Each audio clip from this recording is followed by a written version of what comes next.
بسم اللہ الرحمن الرحیم۔ ریئلٹی آف اسلام چینل میں خوش آمدید۔ سیرت نبویہ کا چوتھا حصہ۔ افا جانب البطحاء من آل ہاشم وجاور لہدا خارجا فی الغمائم۔ بطحاء وادی کے کنارے نے ہاشم کے بیٹے کو موت کی نیند سلا دیا۔ وہ مختلف پردوں میں لپٹا ہوا مکہ سے باہر لحد کا پڑوسی بن گیا۔ دعتہ المنایا دعوۃ فاجابها وما ترکت فی الناس مثل ابن ہاشم۔ موت نے اسے اچانک دعوت دی جسے اس نے قبول کر لیا، اور موت نے لوگوں میں ہاشم کے اس بیٹے کا کوئی مثل باقی نہیں چھوڑا۔ عشیۃ راہوا یحملون سریرہ تعاورہ اصحابہ فی التزاحم۔ عشاء کے وقت جب اس کے دوست اس کی چارپائی کو اٹھا کر لے جا رہے تھے تو وہ ہجوم کی وجہ سے باری باری کندھا بدل رہے تھے۔ فَإِن تَكُ غَالَتْهُ الْمَنُونُ وَرَيْبُهَا فَقَدْ كَانَ مِعْطَاءً كَثِيرَ التَّرَاحُمِ۔ اگرچہ موت اور اس کی مشکلات نے اس کو جھپٹ لیا، لیکن وہ در حقیقت بہت سخی اور بہت رحم کرنے والا تھا۔ حبیب کبریا علیہ اجمل التحیۃ والثناء ابھی شکم مادر میں ہی تھے۔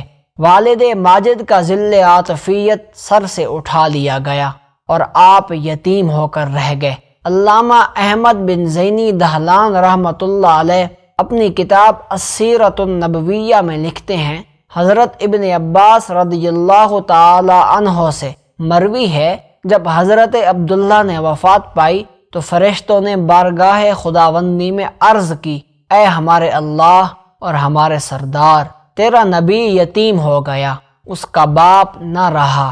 اللہ تعالیٰ نے انہیں فرمایا کہ ہم اس کے محافظ اور مددگار ہیں۔ دوسری روایت میں ہے، اللہ تعالیٰ نے فرشتوں کو فرمایا، میں اس کا دوست ہوں، نگہبان ہوں، مددگار ہوں، پروردگار ہوں، اس کی مدد کرنے والا ہوں، اس کو رزق دینے والا ہوں، اور ہر بات میں اس کے لیے کافی ہوں۔ پس تم اس پر درود پڑھا کرو اور اس کے نام سے برکت حاصل کیا کرو۔ علامہ مذکور اسی مقام پر لکھتے ہیں، حضرت امام جعفر صادق رضی اللہ تعالی عنہ سے پوچھا گیا، نبی کریم صلی اللہ علیہ وآلہ وسلم کو یتیم پیدا کرنے کی کیا حکمت تھی؟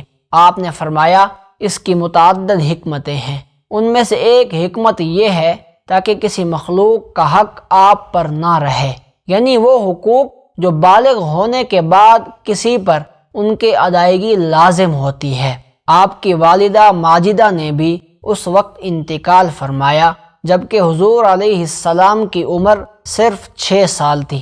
نیز یہ بتانا بھی مقصود تھا کہ معزز وہ ہے جسے اللہ تعالی عزت عطا فرمائے۔ نیز آپ کی قوت آپ کے آباء و اجداد اور ماؤں کے ذریعہ سے نہیں اور نہ مال کے ذریعہ سے، بلکہ آپ کی قوت طاقت کا راز اللہ تعالیٰ کی نصرت ہے۔ اور اس کی ایک حکمت یہ بھی ہے کہ حضور کو جب یتیمی کی تکلیفوں کا ذاتی تجربہ ہوگا تو حضور فقیروں اور یتیموں پر رحم فرمائیں گے۔